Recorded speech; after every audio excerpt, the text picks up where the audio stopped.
Assalamu alaikum. Hello Mrs. Tarrant and class. Hi. I have come at the invitation of these lovely girls to come and talk to you about Islam. Islam was first established when Muhammad, a man from Mecca, had a vision from Allah, the God of Islam. In the vision, the angel Gabriel told Muhammad he had been chosen as a messenger of God. Muhammad drew followers, who referred to him as the Prophet, and the religion was born. Muslims, those of the Islamic religion, follow Sharia law set out in the Quran, and these laws are found in 5 practices known as the 5 pillars of Islam. Wow. That's fascinating. Can you tell us more about the 5 pillars? The first pillar is a declaration of faith, known as Shahada. At least once in life, every Muslim must voice her or his belief in the uniqueness of Allah as the only God and the status of Muhammad as Allah's final prophet. Although this declaration is simple, it must be made sincerely and with full knowledge of what it implies. This is the first and foundational pillar of Islam. It is the beginning of God's Sharia, His law leading to life. And what about the second pillar? I've heard it is to do with prayer. Could you tell us about that? The second pillar is daily prayer, known as Salat.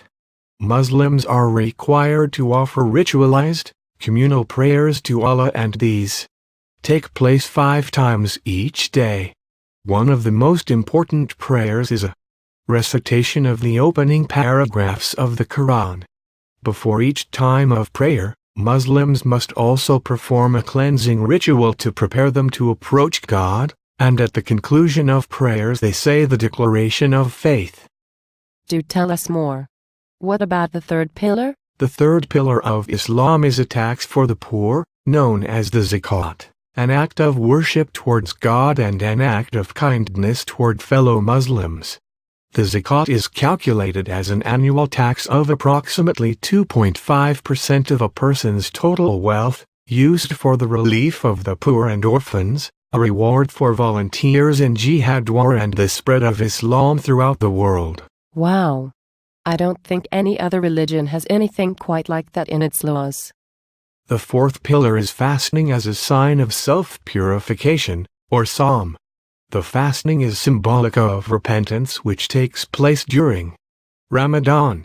It is said that all Muslim people abstain from food, drink and sexual activities from dawn until sundown.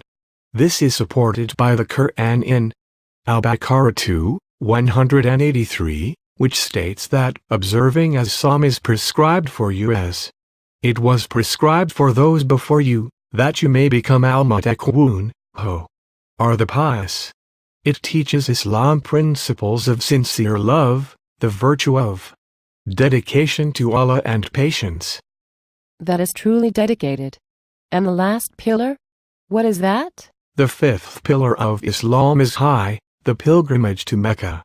Whilst it may seem a little strange, it is one of the great pinnacles of a Muslim's life, indeed, a celebration of their faith, which must be made at least once in the life of a Muslim adult. Hajj consists of a series of rituals that deepens their commitment to submit to Allah. This pillar demonstrates the centrality of imitating the example of the Prophet Muhammad to the Islamic faith. Wow. That is a truly unique characteristic of the Islamic faith.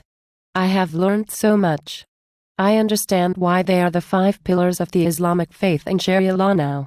Without them, Islam wouldn't be the religion it is. Thank you so much for coming in to talk to us about Islam. Thank you so much for inviting me here.